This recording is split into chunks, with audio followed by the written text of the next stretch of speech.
Andrew Ghattas, I don't know, behind me and in front of me, unfortunately, could not get out of Ottawa. So he's been grounded. And so he's now patching in virtually with us. And I'm gonna just read Andrew's bio here for everyone so you all know who he is. But he's the director of the Critical Minerals Strategy. And Andrew has over 15 years of policy experience in the Canadian government in a variety of roles. And he joined NRCan in 2020 as director of the Critical Minerals Center of Excellence, where his team is the Government of Canada policy lead on the critical minerals and Canada's critical mineral strategy. And prior to joining NRCan, Andrew was a senior policy advisor at the Privy Council office, where he led a variety of economic portfolios, including international trade, defense procurement, and foreign direct investment.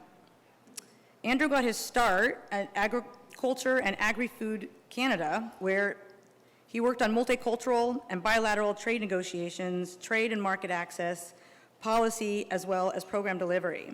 He has a master's degree of public administration from Dalhousie University and a Bachelor of Arts in International Development from the University of Guelph.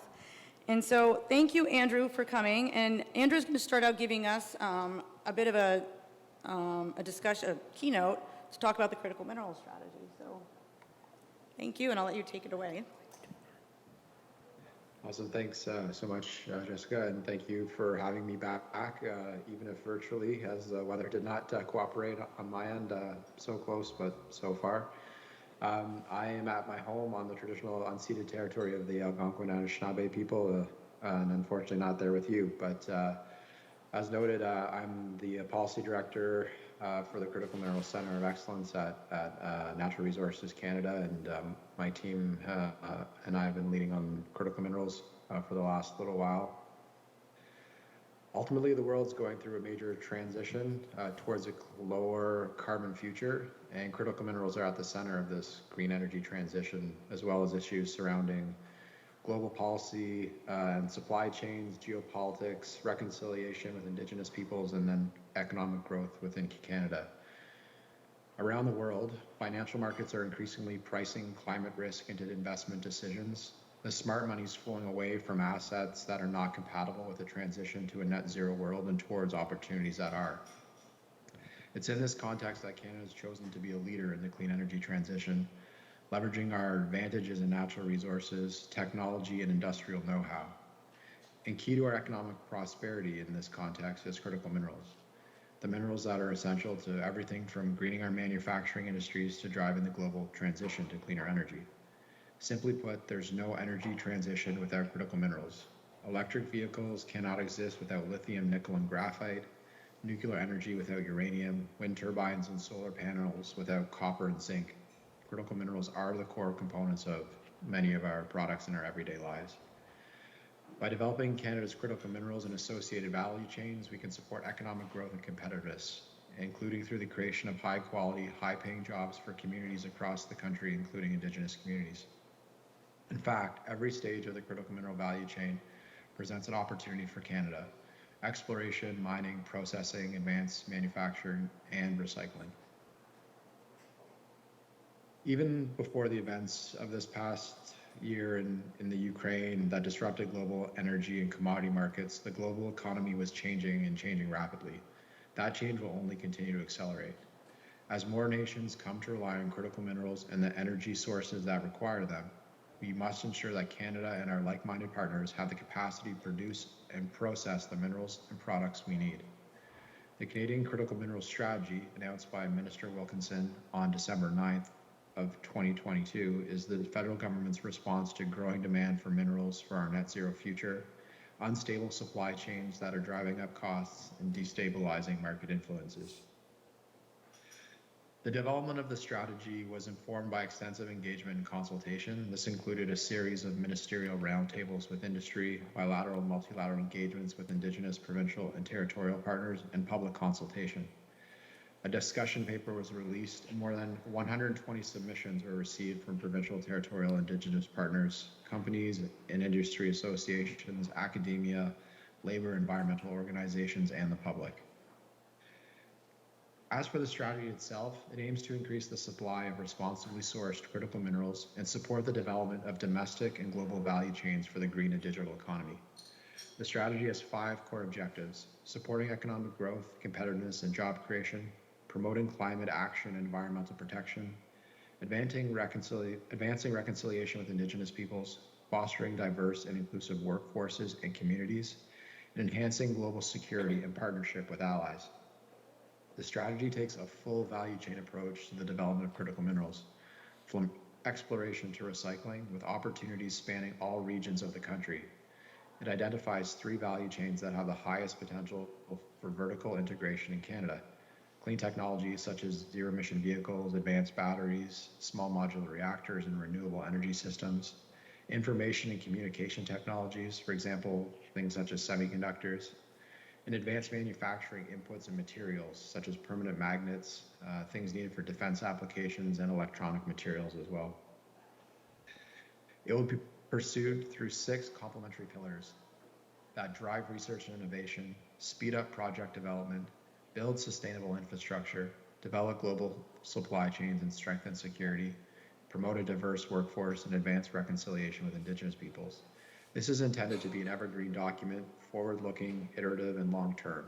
Its successful implementation will require a coordinated and multi-pronged approach in collaboration with Indigenous partners in industry and provincial and territorial governments.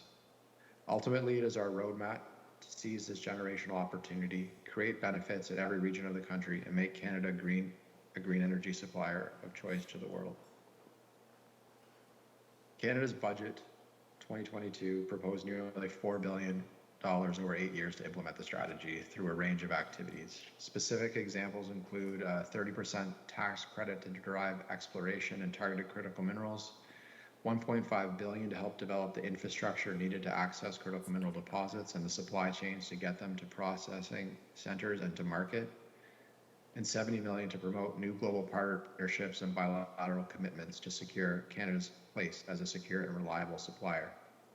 And this is all in addition to $1.5 billion in funding for critical mineral projects through the Strategic Innovation Fund, which is a flagship program of the Government of Canada.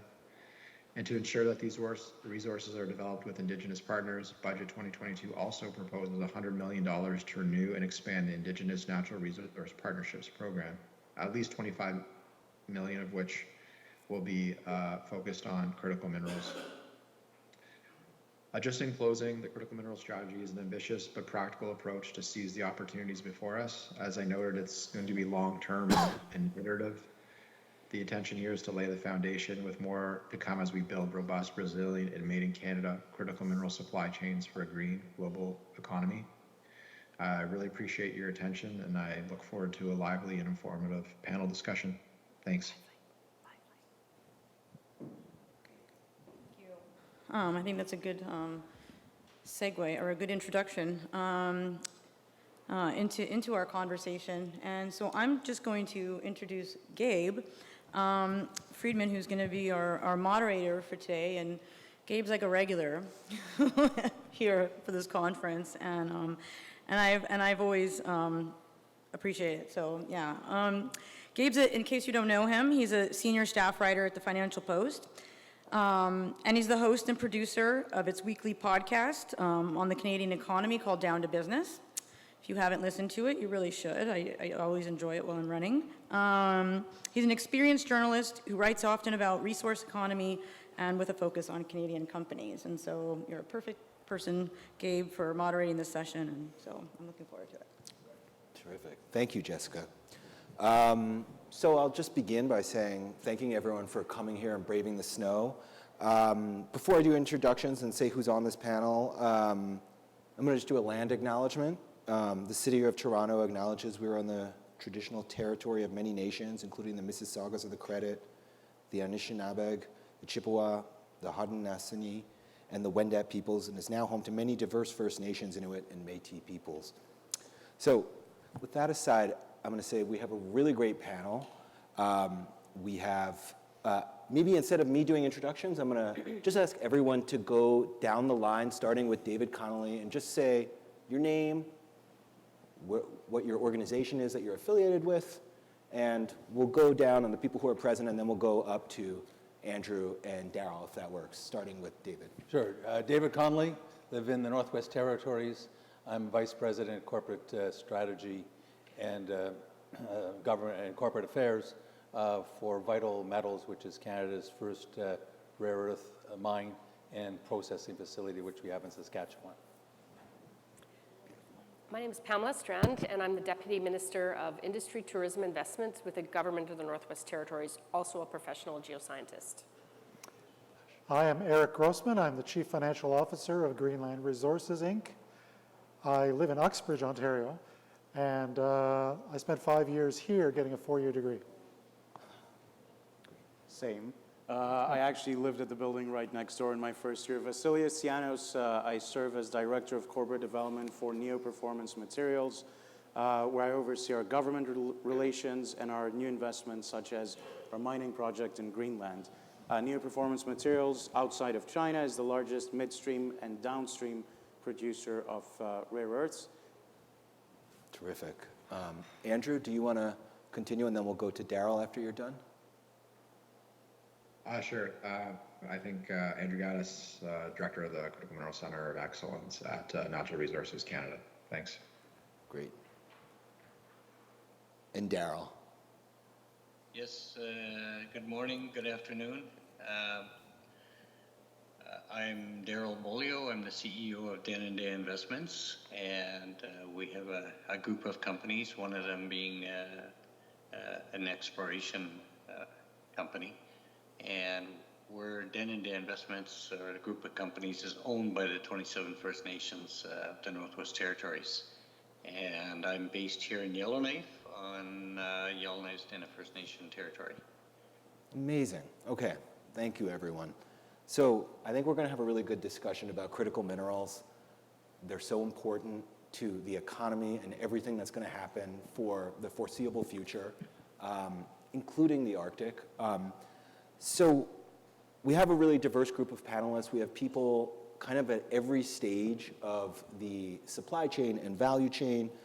And so I'm hopeful that we'll get into some good issues, but we're going to try and open the discussion by setting the table and leaving enough room, because one of the things I've learned from coming to this conference is there's an amazing amount of experience and knowledge and perspective about the Arctic in this room. So we're going to leave plenty of time for Q&A, but I guess I'll start with you, Eric. You guys have been, your company, Greenland Resources, has been in Greenland for quite some time. I was just going to ask you if you could kind of tell me about your deposit, what your company's doing there, what the plan is. Sure, I'd be happy to. Greenland is, I believe, the largest island in the world. It's just to the east of Baffin Island in Labrador. And it is owned by the people of Greenland, largely indigenous people, who speak a language similar to that spoken by the Inuit here in Canada. And at the east end of their country, which actually is in line with Iceland, so it stretches quite a distance from Canada, is a mountain about 30 kilometers from seawater. And at the very point of it, where two glaciers meet, the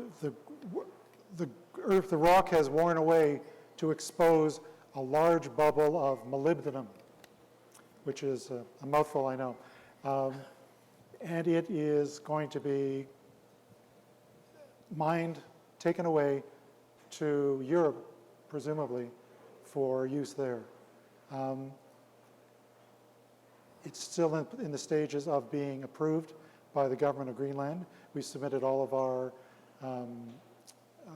applications, and we're very happy with the feedback we've gotten from the government and the people of Greenland and the local people who live nearby. Well, 190 kilometers is the nearest community, but they're keen, and investors are keen, and Europe is keen.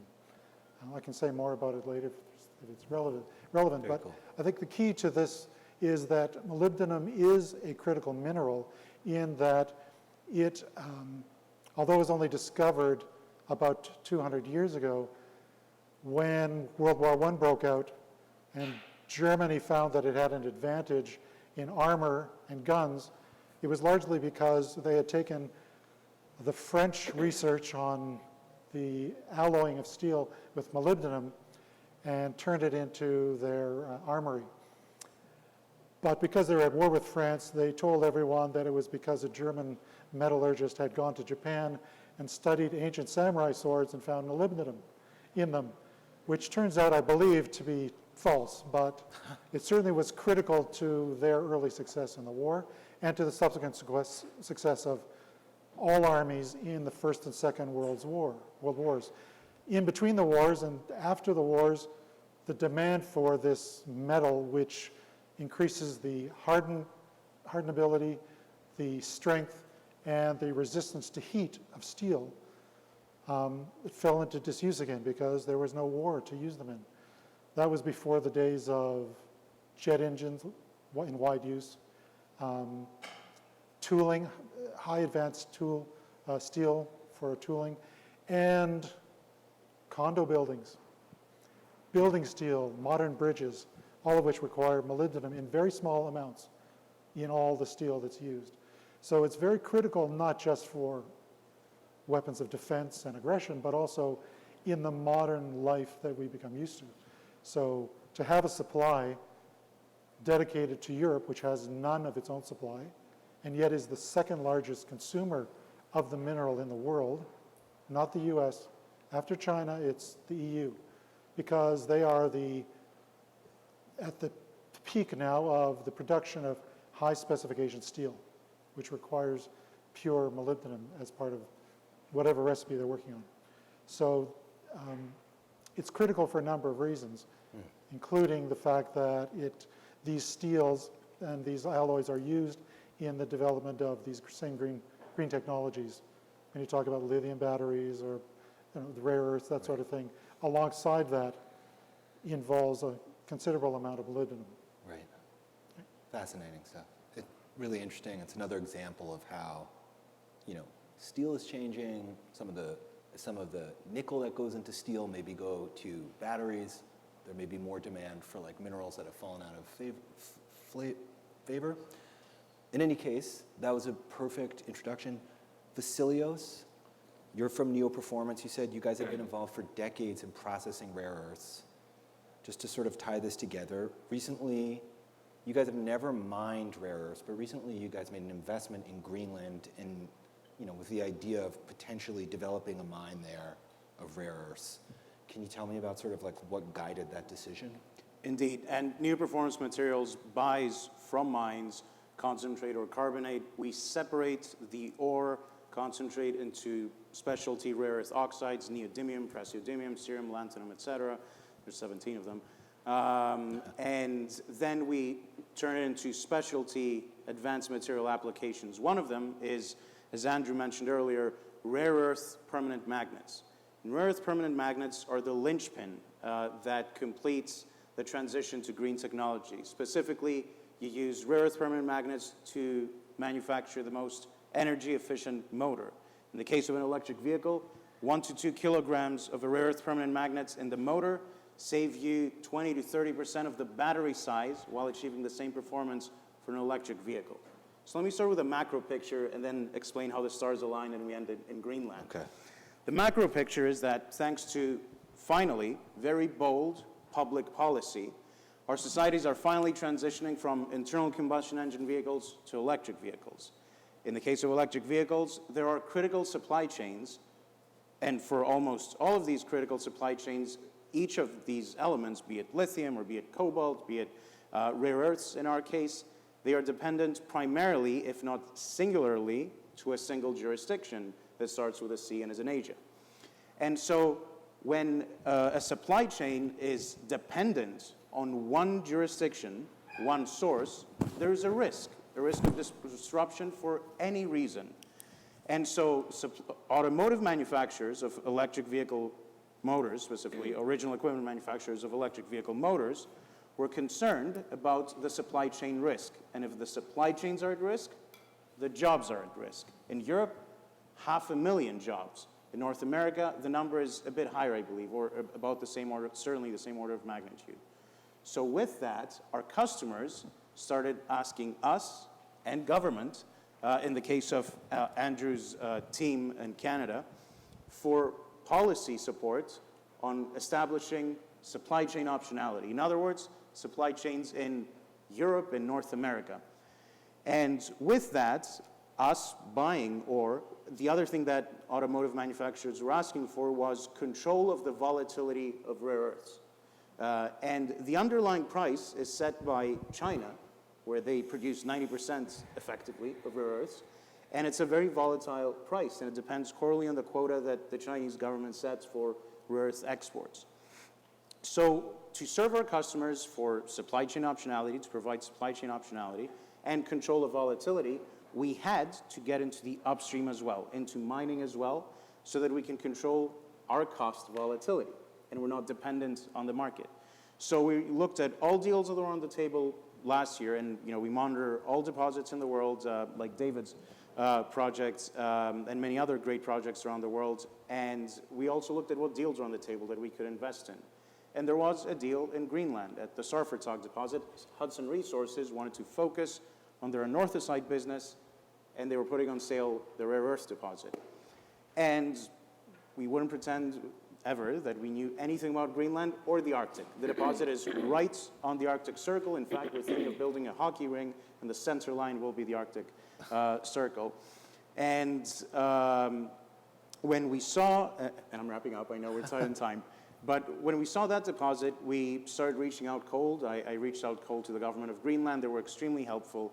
But what really made the difference in the early days last April, at the time, Minister Naya Nathanielson, at the time she served as Minister of Justice, Gender Equality, and Natural Resources. She wrote an op-ed, and she put it out at the Innovation News Network, if I remember correctly. And she said that it's an economic development priority for Greenland to develop responsible mining because, and it was something mentioned at the previous panel, there's out-migration of youth that can't find jobs. There's an incredible mining school with the best equipment I've ever seen at a mining school at Sisimiut. And the graduates go work in anywhere, but most of them anywhere but Greenland, or they go work in the construction of great airports like the one that Brandon is building, and that he spoke about a couple of panels earlier. And so they wanted responsible mining, they needed the jobs, and it was right on the water, which means that we didn't have to ship it by rail or truck. Therefore, our production would be with low GHG emissions-related transportation. So there's a series of conditions that came together, and this was the perfect deal and the perfect investment. And since then, we've been spending a lot of time in Greenland and working with the Greenlandic governments, and we're very happy about this partnership, which I'm sure we can go into more detail later. Yeah, no, I definitely want to talk about it. It's super interesting to see a company that has avoided mining for most of its, lifetime, if you can say a company has a lifetime, suddenly make a decision to go into it. I think it speaks to changes that are afoot in market conditions. But since we're talking about rare earths, David, your company's sort of on that other end. You're already in the rare earths mining space, and you're mining in the Northwest Territories, but you're not in the processing space. Can you maybe talk to me a little bit? I believe it's the only rare earths producing mine in Canada. But can you talk to me about what the discovery of this deposit looked like, what your production is like, some of the details about what you're doing? I think there was a picture of it before we started. There was, Gabe, and I'm not going to go back the full 50 years to come into production, but you're right. A couple years ago, we came into production. We're still relatively small producer of rare earths. It is the only producer in Canada and the only producing mine in North America that doesn't supply China. There are some tailings and so on that supply non-Chinese sources coming out of North America, but we're the only producing mine that doesn't supply China. Huh. We also, so we do two things in the Northwest Territories, and part of this has been with the help of MIP grants from the GNWT. We've successfully mined our demonstration pit, and we're evolving towards a pit or a project that's 94 times or more larger, 2 kilometers away, having been successful in demonstrating that we can both mine and create a concentrate in the Northwest Territories. And we create the concentrate by using a very novel Arctic technology that's owned by a Norwegian company, Tomra. It uses sensor-based sorting, so eliminates and or greatly reduces the use of water, chemicals, doesn't produce tailings, uses about 5% of the 5 to 10% of the carbon in much smaller space. But we do, so those are the first two steps. We do the mining and then we create the concentrate. We ship the concentrate by barge, rail, and truck to Saskatoon, where we actually crack the product and produce a rare earth carbonate, which is the third step in this really long value chain. It then goes on to Norway, where it's separated into individual oxides, in our case onto Germany, where most rare earths go into permanent magnets. 80% of the value chain is permanent magnets that enable electric vehicles and the greening of digitization and greening of our economy. And in Germany, they're made into the electric motors that go into automobiles. We hope soon to be able to say that will also happen in a North American value chain. But those value chains are mine to mobility or mine to motor amongst our friends and allies. We don't say the C word in the same way you don't say it either. But what I will say about rare earths, and I think Vasileios and I both agree on this, it is the most exciting place you can be working in your career right now. Now, you're a little bit younger in your career, but I'm still happy to be on this train. I mean, not only are we in a position where we are moving the world towards a net zero economy. You cannot achieve a net zero economy unless you adopt electric vehicles, wind turbines, and the thousands of technologies that are enabled by rare earths. But also, as been noted by some of the other speakers, it allows us in Canada to enable Indigenous economic reconciliation. We're working with Marcus and his team with the Clicquot government. We're also working with the LNIs, Litsoke, Denendeh, and the Métis of our region in achieving and implementing opportunities for Indigenous economic reconciliation that stem from not only employment, not only procurement, but we eventually hope equity in the mining project in the Northwest Territories. Working with PAM and the territorial government and the federal government and achieving another one of the pillars that Andrew talked about, and that is developing infrastructure in the north that will help enable a net zero economy. Many of the speakers today, earlier speakers, have rightly identified customers will not buy mining products, and they particularly will not buy mining products which are dedicated towards enabling the green economy if you use more carbon making that product than you save by having an electric vehicle or a train or truck or whatever the case may be. So we're working with governments, as our other mining critical mineral companies, to identify ways of bringing non-carbon energy to our product, because I sat down with both the invitation of the Government of Canada, invited Chancellor Schultz here last, I think it was August, and the chairman of Siemens, the chairman of Volkswagen, the chairman of Mercedes, Bosch, they all made it clear, we would love to buy your products, but there's no use having a conversation with us unless you can confirm that you have a pathway to energy that is not produced from carbon. So it's a great place to be in achieving in a career where you want to improve the economy, improve infrastructure, improve Indigenous participation, and make some money for your company. And I think I'll wrap it up as that in terms of how we're moving towards, or critical minerals are moving towards a net zero economy. Fantastic. I think it's probably a natural segue, some of what you were saying about infrastructure in the Northwest Territories, to turn to you for a second, Pam. You're the Deputy Minister of Industry. I know it's a little longer than that, but you have the background in geoscience. What's your view on the energy transition, recent legislative changes in the US and Canada, money made available?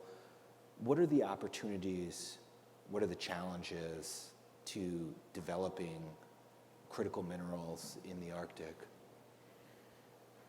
Thank you. Those are good questions. I think from the government's perspective, we're in a very unique position right now where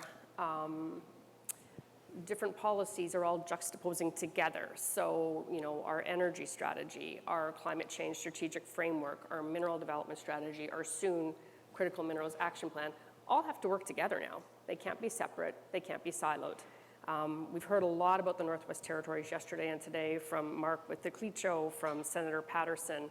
So you probably already know a lot about the Northwest Territories, but I'll just maybe take a few moments to talk about our challenges, but where the opportunities are as well. So we have 33 communities.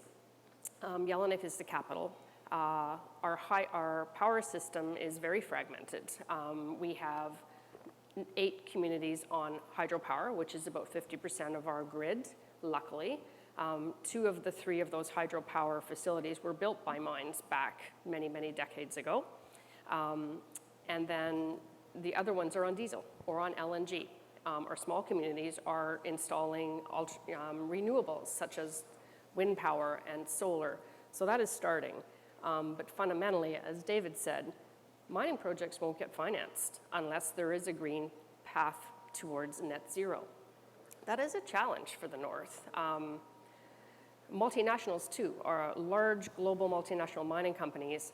That is their policy. So they will make investment decisions based on what a jurisdiction has available to help them have that green mine. So in the Northwest Territories right now, we've heard about the infrastructure gap. We all know it, Canadians know it. I'm not gonna go there. I think we're light years ahead in how we're doing business in the Northwest Territories, so I'm gonna talk a bit about that. But our main project that we're focusing on is the Tolston Hydropower. This was built to supply power to the Pine Point lead zinc mine, which is being resurrected by Osisko Metals as a new critical minerals project. And it's a run-of-river for more than 200 megawatts. We're right now pulling 16 off it, and we have a hydro expansion plan to upgrade it to 60 megawatts. So we have the ability, but it also means connecting 2 isolated grids. And remember, we are not connected to southern Canada. This is a multi-billion-dollar project, and we are working to get there. How we're doing business is a bit unique as well. We are working with Indigenous governments, to be about 6 of them right now. They will define what the project looks like, where it will be built, and how they will be part of that operation, equity, partnership. That is all being worked out under an MOU right now. That's how we do business different in the Northwest Territories. And I think that has to happen. I think we've heard about the ESG, and we'll just add an I to the end of it. So it's ESG. It's how we do business. Yesterday we heard about resource revenue sharing. We've got that. We've got a co-management regulatory system with Indigenous governments based on the history of comprehensive land claims within the Canadian Constitution. Check. So the Tolston Hydropower facility will be a game changer, and we can't build that fast enough, but we have to build it right. The opportunities in the NWT, you've heard about the Vital Cheetah rare earth project. The government right now is just inking a final agreement on selling the largest tungsten mine project outside of China. That's huge. Lead zinc, lithium has just been a big boom around the Yellowknife area. So I'll put my geology hat on. And I pulled out my, because I didn't know a lot about lithium, I pulled out my textbook from University of Toronto. And in there, under lithium, was the fact that in World War II, it was a critical mineral. And the knowledge base just grew because of the need in the Second World War. I think we're almost at that same stage right now. It's a different type of war. It's the war to net zero. But our learning curve will go up exponentially here about how we look for critical minerals, how we mine them, how we produce them, how we refine them. That knowledge, we haven't looked for lithium in 50 years. So the people looking for lithium in Yellowknife are on mineral leases that date back to 1959. So, we've got artificial intelligence. We now have computers. We can process data differently. So, for the NWT, we've got the geological potential. We have the hydro project that can meet the needs. It just has to happen. And we are doing business differently. And that is, we've been doing this for a long time. It just hasn't been recognized as the way to do business. So hopefully that, in a nutshell, gives you a bit of an idea on where we're going, and hopefully that'll prove to be the successes of the territories. And we know we are not going to be refining in the Northwest Territories. We will be a supplier of raw minerals to the rest of the value chain. Okay. Our producers are going to refine in Alberta or Saskatchewan. That is a reality of the North because it is a high-cost jurisdiction. At this point, maybe it'll be different in 50 years. Hopefully we can, I've seen other examples globally where it can change substantially, but it will take time. Terrific. Darrell, if I could turn to you for a minute. Thank you very much, Pam. But so this has been some really great sort of table setting for what's going on in the Arctic in terms of critical mineral development. A couple sort of, samples of things that are happening here. I wanted to talk to you, Darrell, because I know that you're the CEO of Denendeh Investments.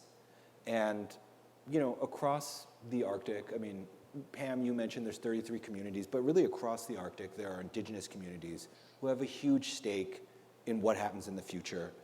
I'm curious about your perspective on critical mineral development, but also as the CEO of Denendeh, what sort of opportunities interest you? What kind of criteria you use on whether to pursue a project? I mean, Pam mentioned it's still a high-cost jurisdiction, and so it's more a place where you go to supply the raw materials, but don't necessarily process them. A lot of times the value is in the processing. Tell me about your perspective on sort of development, Darrell. That's a very complicated question, but I think maybe the way I'll approach it maybe is looking at kind of the global view, I guess, and then looking at I know the infrastructure and the regulatory processes. We chew on those quite a bit, and looking at the indigenous component in the north here, but I think there's a lot of challenges. I'm getting feedback. Am I coming in there? You're coming through clear over here, but okay. Pause if you need to. Can everyone hear him okay? Yeah, everyone can hear you pretty well. Okay, great.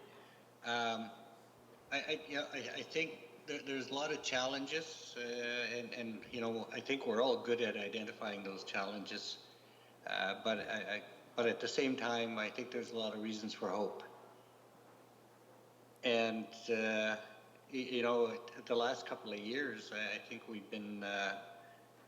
It's almost like how globalism has really been moving forward, and it's coming to an end almost. And the last year, the Russian-Ukrainian war. 1 year as of tomorrow, I think it is, and then of course with inflation and the shortening of supply chains, it all has an impact. And I think David Connelly had touched a bit on that. And then lastly, I think we're all in a pandemic hangover, so to speak. And all of those thrown into that pot, we have some stew to chew on here. The politics, the risks, and all is always all there, all the time. But I think in terms of talking to people in the industry, the commodity space is going to be a great place to be in the next little while. How we move that forward, I guess, in terms of a critical mineral strategy within, our democratic and our regulatory systems, will it help the processes along, or will it choke it up? So those are the things we have to factor and consider. Mm-hmm.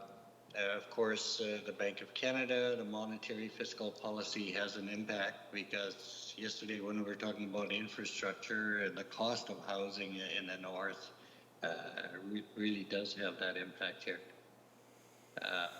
So maybe in the north we need special economic measures, an act, or maybe we need to realign how we move things forward. And part of that is natural resources. How do we leverage our strengths and those opportunities? And I think the big thing in the north is that we can't have any big solutions without governments at the table. The federal government has to be at the table. To have an inclusive economy that includes the indigenous communities of the north. And because in Nunavut you have 25 communities, in the NWT you have 33, 34 communities, in the Yukon you have 14 communities, and overall the indigenous population across the north is the majority, and the indigenous governments and the indigenous business want to be able to participate and help develop the north and its resources and benefit from that. So collaboration, it needs an ecosystem, and for indigenous economic inclusion, and it'll create additional hope for natural resource development. I think there's got to be a large investment to move the economic needle in the north. If we look at the economic statistics and the GDP and the direction they're going, I think the NWT in the last 4 or 5 years is at a -2%. So a special purpose vehicle, maybe, and if we're talking about the critical mineral strategy, it's so important that the urgency to work together to stimulate the economy, as I said, to promote that infrastructure, to promote resource development. And I mentioned it previously that the Denendeh passed a historic resolution in 2014. That's almost 10 years ago. And that resolution is looking at corridors with the indigenous people, helping develop those corridors, and the corridors for shipping and marketing our products, and also for looking at participating in resource development. So that's a huge statement to be made, and of course, it's in line with what was mentioned, I would say, in about 1974. Also, the former Denendeh National Chief and the Denendeh Nation at that time, that development has to be something that's transferring control to the people. Denendeh were never against pipelines, mines, sawmills, dams, etc. There should be a strategy, and that strategy should be inclusive. So I won't go too much further than that, but I think that's a fantastic sort of, I think, segue to ask Andrew. I mean, you heard what Darrell was just saying about there needs to be an inclusive strategy. The federal government needs to be involved. There needs to be an ecosystem. Andrew, you're on the Critical Minerals Task Force in Ottawa. You're right, sort of have a front line seat to all of this.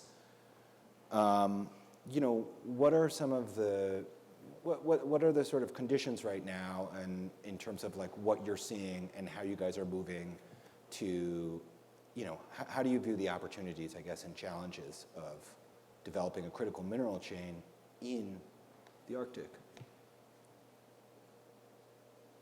Yeah, so I think this is just really where, I guess, the rubber hits the road, so to speak. I mean, I think we haven't really probably been articulated this way in some of our materials, but this is really new industrial policy for Canada in terms of how we're going to build out the chains that are going to drive our economy forward in this clean energy transition. And we want to do it in such a way that's going to benefit as many parts of the country as possible.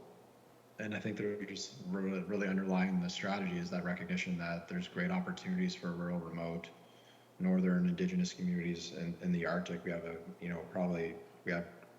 there's a vast untapped potential. But I think the strategy also notes, the specific challenges, as Pam noted on the infrastructure side, and just where the markets are moving in terms of the demand. As David noted, for clean energy, we need to kind of address not just the production, but the things around it as well. So we kind of coined that within our circles, a bit of the supply chain resiliency. And so we have to kind of work through those things in tandem. And we need to do them in such a way that it has multi-user benefits as well. And I think that's really another core element of the strategy, and we've tried to articulate it as much as we can in the infrastructure component. But there's a lot of money set aside, but the cost of doing these things is quite high. So if you are going to build a road, if you are going to put in a transmission line, you need to be thoughtful of that and try to do it in such a way that it's going to benefit not only the commercial side and potentially the mine site, but maybe the communities around it at the same time. And when you can kind of have that lens of it, that also helps you kind of prioritize as well, where you can maximize your efforts. And so I think we see the challenges, but we're also seeing those as opportunities to kind of maybe reshape and have participation in ways that we haven't in the past. As we kind of get almost a fresh start in a sense. I know we've been mining forever, but as we kind of focus in on critical minerals and in that aspect, we can change the model. And as Pam noted, it was already occurring, especially in the territories, but I think now it's being expanded, and we need that nationally. And there's lots of lessons learned from what's already kind of been done in the territorial context. So I think that's it. It's a complex endeavor. It's multifaceted. I think we all recognize that. And I think there's also the recognition that even if the federal government kind of sets a vision, that's not enough. That we need multiple players at the table collaborating to move these things forward. Otherwise, they won't. So hopefully this provides a bit of a good basis for kind of deeper and strengthening collaboration with all parties. I know we're looking at the clock here, and we're at about 2:30. I'm sure I have a lot of follow-up questions, but just out of curiosity, how many people in the audience would like to ask a question, just so I know how much time we have? All right, we'll keep going then with some questions. So maybe one question I want to start with is something that you were saying a minute ago, Pam. I think it is something anyone here should have probably has some opinion on, but I mean, you said that you know that the Northwest Territories is a supplier. If I look at sort of the mining operations around the Arctic in Canada, and I think about like the Baffinland operation, where they're basically on paper it looked fantastic. It was like really high grade iron ore that basically could just get ground up and shipped out. And it's been, to some people's words, a disaster, right? There have been they've missed targets on sort of employment targets for the local community. They have, there have been concerns about, I've spoken to one person who was telling me about like concerns about seals and narwhal, who relied on those for their livelihood.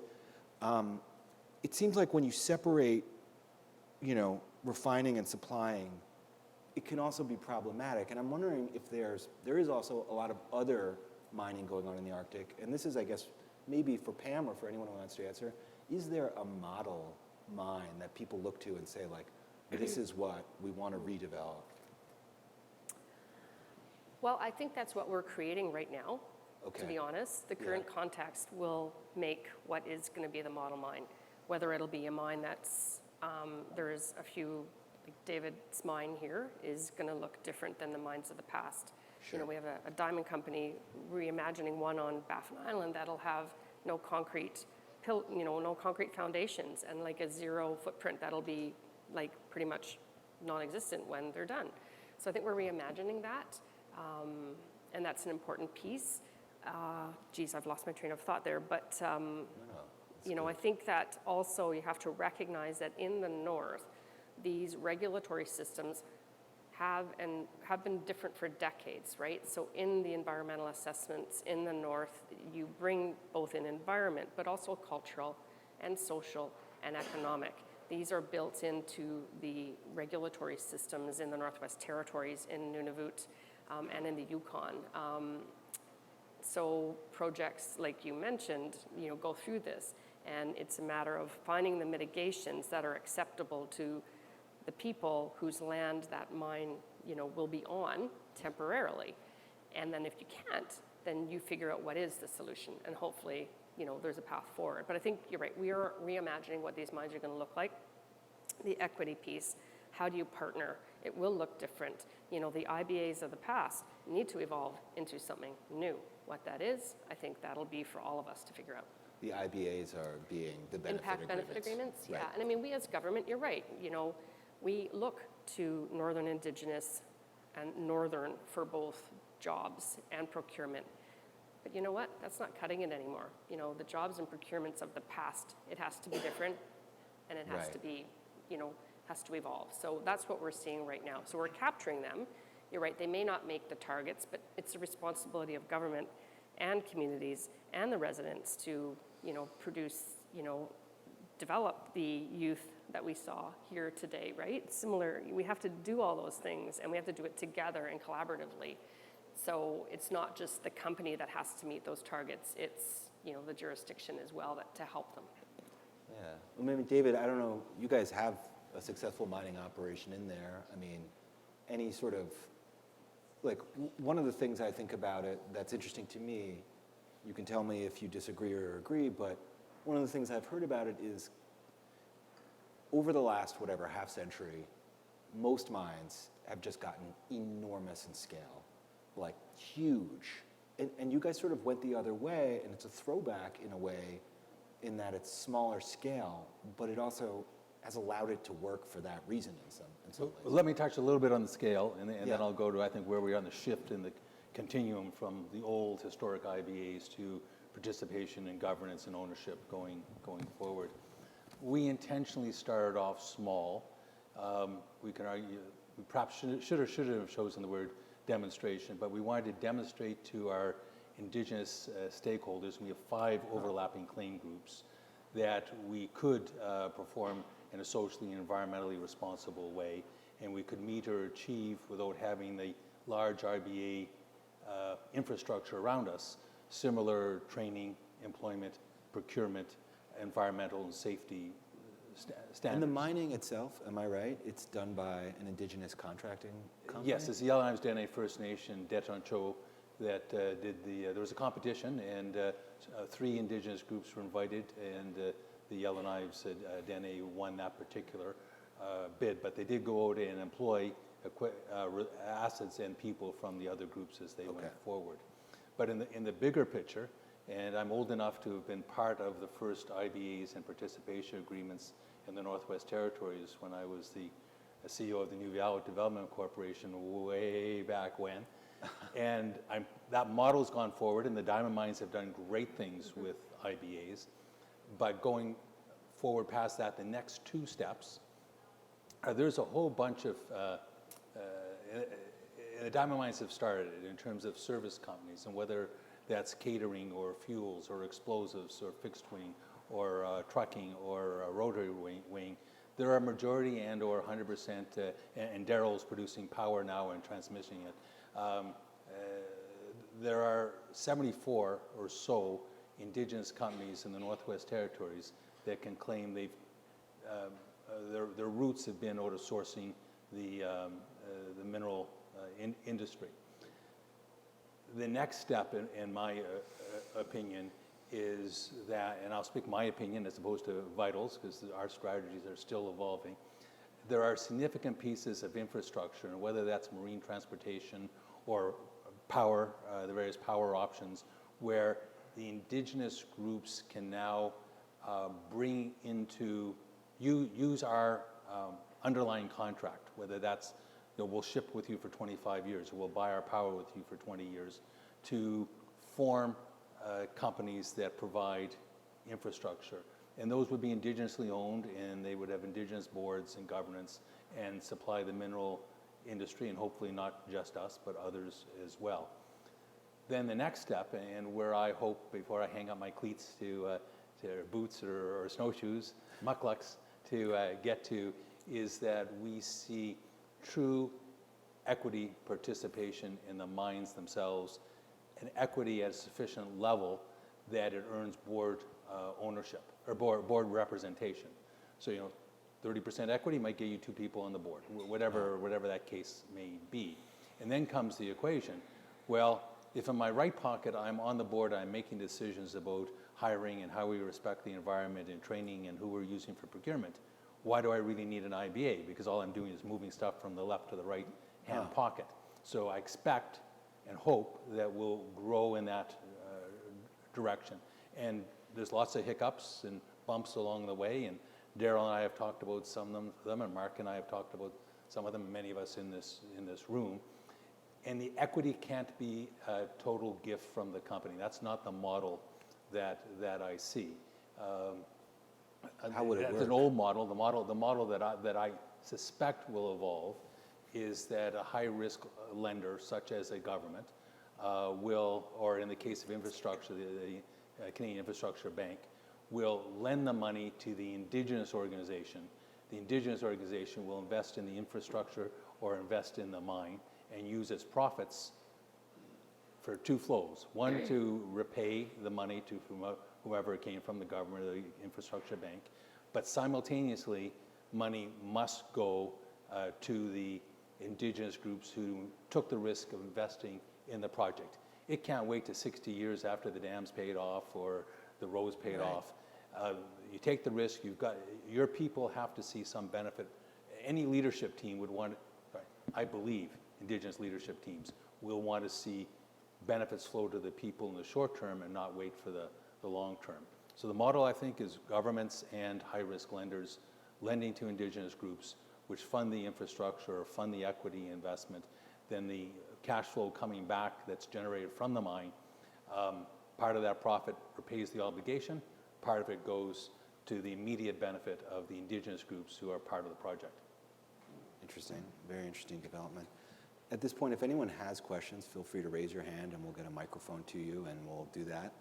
But moving on, maybe there was, during the course of our discussion, there was a lot of talk of the C word. Nobody wanted to say it. Kind of reminded me of like Harry Potter, no one will say Voldemort. But one of the themes in mining today, and it's true in the Arctic, there is a cleavage happening, like a decoupling from China. The Chinese wanted to buy TMAC in Hope Bay, none of it, in 2019-ish around, and the government said no. This week, the Globe reported there was like a signals buoy or something somewhere in the Arctic. I don't know, whatever that is.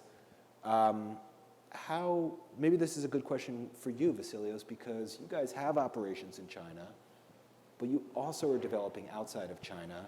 How is that aspect of financing affecting what gets built in critical minerals, and is it changing the way people think about the opportunities in the Arctic and what's high cost and what's not? Indeed. And China did what it had to do to transition from internal combustion engine vehicles to electric vehicles, and what it took for those critical supply chains 15, 20 years ago. So they had the policy, the bold policy ambition that we've all adapted on this corner of our world. They decided on that 20 years ago, and they acted quickly, and they developed these supply chains for rare earths. Then they advanced their technologies to make permanent magnets. So that is why they, quote, dominated, end quote, the industry. Now that we're catching up in Europe and North America, we're doing the same. And we wouldn't be able to have the knowledge, the know-how to do it as effectively, as cost-effectively, and technologically effectively to separate rare earths and to make magnets if it wasn't for our experience of our 4 plants in China. In fact, NEO is the only company that has dual supply chains. So we separate and produce magnetic powders and magnets in China and serve customers in China. And equivalently, we separate in Estonia rare earths and make metals and powders in Thailand. And so to complete that duality of supply chains for the outside of China customers that we are serving, we also had to explore alternatives for upstream sourcing. And yeah, so to answer your question about China. But China did what they had to do to fulfill this policy ambition that they decided on, and the government supported the industry financially and regulatorily and legislatively 15, 20 years ago. We're just catching up now on this side of the world. Right, right. Well, maybe this is a question for you then, Eric. I mean, what people are saying is that if consumers are willing to pay more for products that are produced closer to them, then, you know, if that applies to mining, theoretically, you know, mining companies which have been very, I won't say dependent, but have for the last 10, 20 years, Chinese investment has been a pretty consistent component in a lot of mining companies' financing. Have market conditions changed at all recently for you guys? Anything you've seen? Mark, because of? Just because of geopolitical Oh, tensions. yes, it's huge. Reshoring. It's huge. Just a little while ago, for example, the government of Greenland fell because of a uranium project being promoted by Chinese companies in large part. And so everyone has to be very mindful of the geopolitics. I mean, it wasn't just the uranium, it was also, I'm sure in the background there were voices of, national interest speaking across the oceans as to who should and shouldn't be investing here and there. So yeah, that makes a huge difference. I mean, you're talking about an ideal mine. That was the earlier question. So, well, it helps, first of all, if, the European Union says, we want you. If you build it at the top of a mountain peak so that gravity will bring it down to the shore, you don't need diesel to do it. And it generates electricity as it comes down to run the operation. So, part of it, and also it's ideal that it hasn't been built yet. So, I can say it's perfect. But yeah, the geopolitics is part of all of this because we look to the government of Greenland for their approval of our project and working with them and making sure that it looks in the end the way the people of Greenland want it to be. But those decisions are made in Greenland, but also in the context of their own relationship with Europe, with Denmark. All of that matters. Sorry, I got distracted by the screen. Yeah. So yes, all of that is huge. I mean, as a public company, we are supposed to look to our stockholders. What is our, what do the shareholders say? Well, our shareholders are those who provided capital to us to get this far, but our partners in this real life are the people of Greenland and the few suppliers who are able to work in an Arctic environment, and our partners who are really competitors or in the same industry in the Arctic because they know how to get a helicopter when we can't get one anywhere else. Right. The building of relationships, which is in effect, the political life of human beings, is what makes it possible to do these things in the Arctic particularly. I believe so everywhere. But, I mean, here we are doing it here, but to get it done in an Arctic climate requires the kind of cooperation that, at all levels.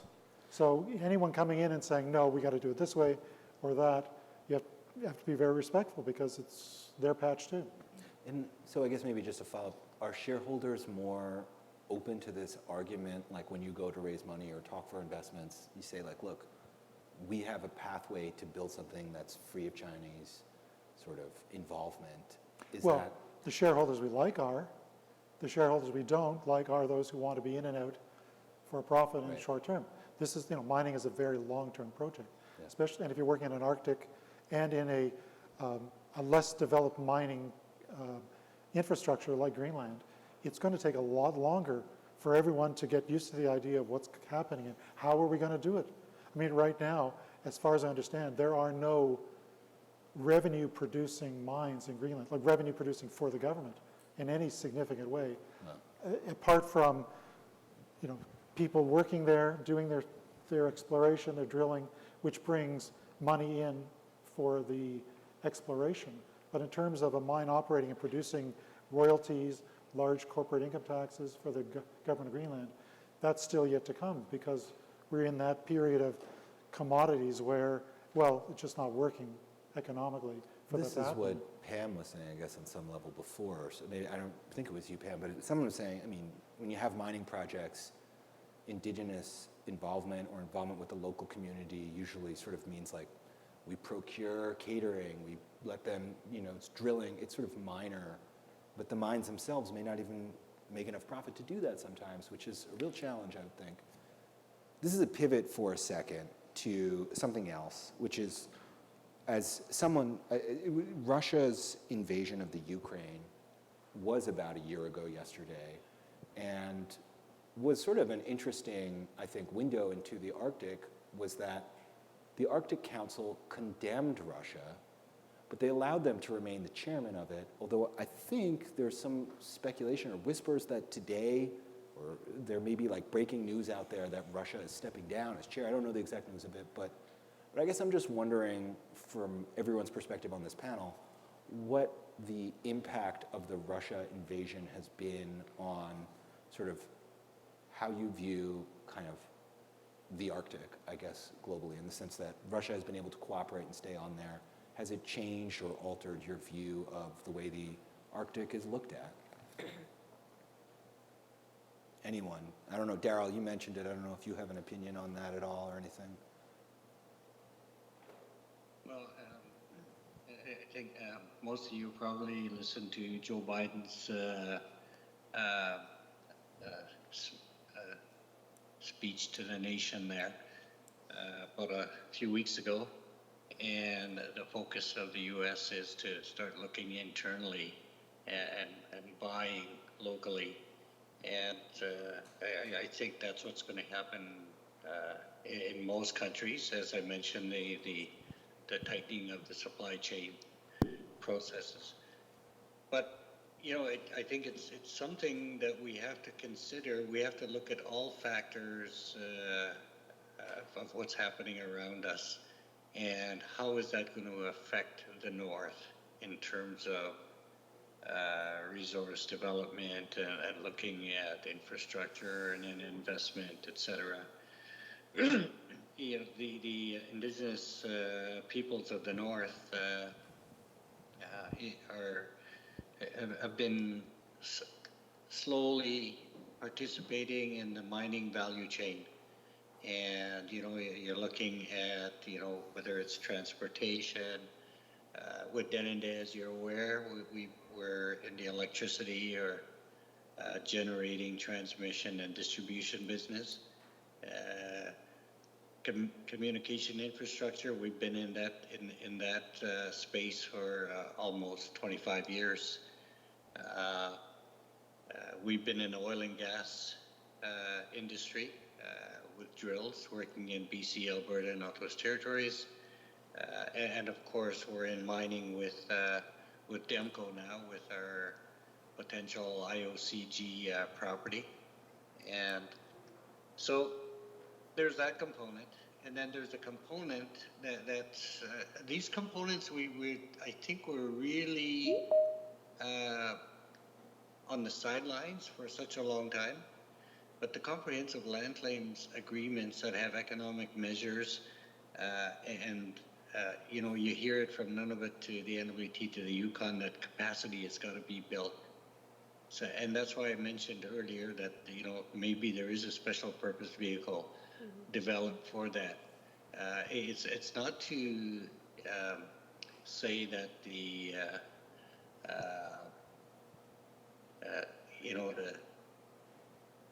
there's a word I'm looking for. It's not coming to me, but the flavor of the day. Right. You want to approach it. You want to take a broad strategic look at how you want to move forward. Somebody mentioned ESG investing earlier. Carbon markets are growing. And there's, I believe there's now carbon markets where they buy and sell carbon credits. And I think that's how some companies are saying, okay, we're going to reach our net zero.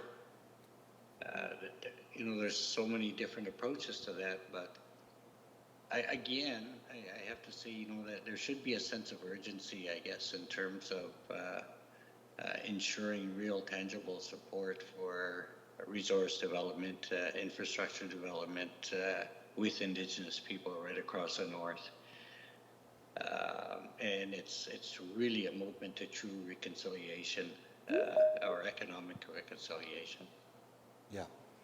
Gabe, do you mind if I ask a question? Please, go 'Cause ahead. I want to follow on Darrell's point there and maybe ask a question for Andrew. And Andrew, I have to say I really appreciate one of the comments that you made is, because you're saying, critical mineral strategy, yeah, it provides a vision, but we need everybody, all the right people at the table. But I think one of the important parts of it, though, is the vision itself. And so there is a vision. And the reason I'm bringing that up is because my question is about attracting, private capital and how, the strategy, how you all intend, how the federal government intends to, is going about looking at how and mechanisms and ways to attract private capital. And part of the reasons that there's always a struggle in the North, well, there's many, but one of them is, there's not a sense that there's not a sense of a long-term commitment. You often hear this from the institutional investors' perspective. There's not a sense of a long-term commitment or long-term vision where you can imagine yourself, making multitudes of investments like the pipeline of projects and these kind of things. And so I think the vision goes a long way in that way. And I'm also, but it's not just a long-term capital. I also think there's, the critical mineral space has a real venture capital component to it. And what I've found really interesting with Greenland is that with this Blue Jay mining project, that one of the, so it's a mining project and then Blue Jay owns, is part of it, but there's a whole component to that that's all about innovation, and it's this cobalt metals, I think they're called, but their whole company is basically on these, creating new innovative technologies for the critical mineral space. And interestingly enough, our CPPIB is an investor in that Greenland mining project. And we were talking yesterday about a port, the whole harbor expansion in Greenland, and that Sun Life is actually an investor in that project. And so I'm just wondering if there might be if you're looking towards and thinking through about how not only do we just get private capital for kind of these bigger parts of the critical mineral strategy and manufacturing and things in Ontario, these kind of things, but actually maybe driving some of that private capital up north.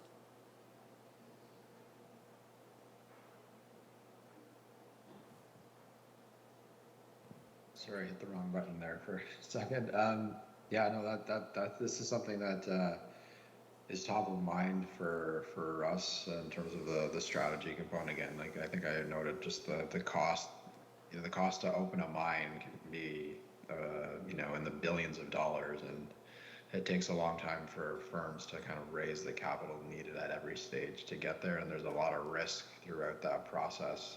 As you kind of need to verify and demonstrate that what you have is real and convince investors. And I think in the current economic context, the risk capital has kind of gone to other things, whether it's cryptocurrency or maybe more in the IT space, where you maybe what you have a little bit sooner than if you're trying to develop a mining project, which, as Minister Wilkins has noted, and I think when he launched the strategy, it takes about, on average, can be almost 10 years. So you got to really kind of stick with it. We're looking at ways to try to shorten that timeline, but that's a bit typical overall. So there's lots of challenges there, and then you kind of add in the additional factors, maybe particular to the Arctic in terms of the infrastructure side, and so the risk only kind of goes up now, as well as kind of maybe the cost of operations. But I think what we're seeing now in this space is that the connection point between critical minerals, the clean energy, the clean technologies that are needed to get us to our climate objectives that's starting to be kind of picked up by a different set of the investor community, and it's only starting. So like those major institutional investors, whether it's Ontario Teachers Pension Plan, the Canadian Pension Plan, where in the past they might have shied away from mining. I think they're starting to look at it through a different lens. The sector itself has evolved significantly in terms of its know-how, the sustainability aspect of it, the technological aspect of it to maybe be more efficient, to kind of produce in a more greener way. And so that's kind of reinvigorated, increased attention on this. The current climate right now with the global economy, the recession, the friendshoring, all of that has had an impact on capital markets. I've heard anecdotally from some of the institutional investors we deal with, you're seeing capital flow to south of the border. Maybe that's incented by the US's IRA activities. So we need to figure out different ways to kind of pool capital and de-risk projects. And I think that's, as was noted earlier, that's where government can kind of identify different ways to kind of come in and, help crowd in additional capital. You're actually starting to see that happen through different multilaterally. So the United States launched the Minerals Security Partnership, which is a grouping of like-minded countries that kind of can take capital, both government and also encourage private institutions to pool capital to support critical mineral projects with high ESG standards. Again, like that was an explicit part of that concept. And so I think that it's starting to change. Darrell noted we need to go faster in this space, and like that stuff's starting to come online, and so it's creating new opportunities. But we need more of that. Again, just the amount of production that needs to get increased is quite high, and so we need to kind of be going faster to investing in these things, but in a way that's still going to lead to the right outcomes in terms of sustainability and ESG and participation.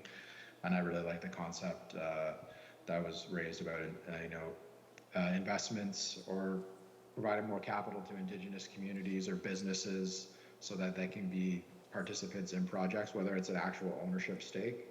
Sometimes that may make sense, other times it may not, but to support a mine site or like processing itself, it takes a lot around it. So it opens up all these other opportunities for different types of financial models and participation from different groups in a multitude of ways. So it's exciting, but there's lots to kind of unpack in that, just given where things are at just in the market overall, and some of the geopolitics that are bearing down on that as well. All right. Gabe, a couple of challenges for the audience if there's a lack of questions. So one is, and I think there's a number of budding PhD students out there, and I think it was Gabe or one of the speakers who made I think was leading towards the conclusion or the aspiration that world commodity markets or critical minerals are generally, many of them aren't actually commodities. So world purchasers of critical commodities, we all would like them to be willing to pay for the Canadian advantage, the Canadian ESG or ESGI. But so far, I think there's very little empirical evidence that global markets are prepared to do that. So if any of you are out there looking for a subject to chase, to be able to determine to what extent are world markets prepared to pay for TSM, ESG, that would be, I think, a very useful contribution to be able to put a metric on that. Another is we heard yesterday a number of people who felt the solution to green energy in the northern portions of Canada could be SMRs. Now, I'm a big fan of clean nuclear energy. I used to be Director of Finance for Atomic Energy Canada. I think I understand some of the risks, but I've also since then lived in the north for almost 30 years, and I've been through numerous community consultations where there simply is not a tolerance to even a willingness to consider in many communities SMRs. And I think there's research to be done to understand the social metrics around that and what's leading to those, and there's some very dramatic occurrences nuclear satellites falling out of the sky, third-party environmental groups who have certain views that they tend to promote through Indigenous groups, to understand, is there going to be a way to perhaps marry those two solutions towards achieving a net zero economy? And I want to be clear that I'm not promoting either one of them. As a miner, I'm not going to step in that fight. But I heard a lot of those suggestions yesterday, and I think there's room to try to understand how that dichotomy might eventually be addressed. And the third thing I heard yesterday, which has left me quite concerned, but I can't pretend I didn't hear it. I used to work in the banking industry in Japan, and the Japanese and the Korean ambassador were up here yesterday. Japanese culture doesn't really allow you to speak directly, and it doesn't really allow you to criticize. An Asian culture to a larger, I don't like making generalities. But I heard a very, very strong statement from the ambassadors that actually stunned me. And it basically said there's 3 reasons they're not investing in Northern Canada. And there are 3 barriers. And I think there's an opportunity for Jessica and the think tank to see how we can overcome this. And it was their understanding of Indigenous as being perceived as a barrier, their understanding of infrastructure as being perceived and is a barrier. I don't think Indigenous is. As Darrell said, there's already motions out there by some of the largest groups saying we want to do responsible development, but there's a communication break. There is an infrastructure issue, and the other one they said was the regulatory. Now, work is being done on the regulatory, but certainly here we have 2 of the largest markets in the world that generally don't say negative things publicly. We're, in my view, extremely blunt. And I think Jessica for 360 is a potential vision to, as we move towards next year, and infrastructure and creating an understanding of our regulatory improvements and how they work. And in fact, that working with Indigenous groups can be your biggest help if you do it the right way.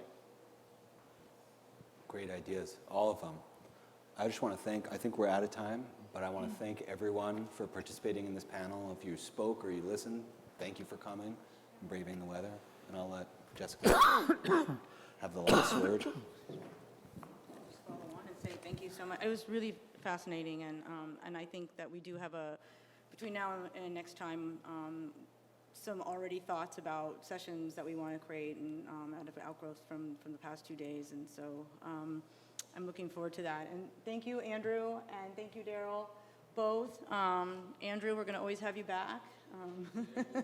Make sure you're going along, moving the strategy forward. And so, yeah, hopefully next time in person.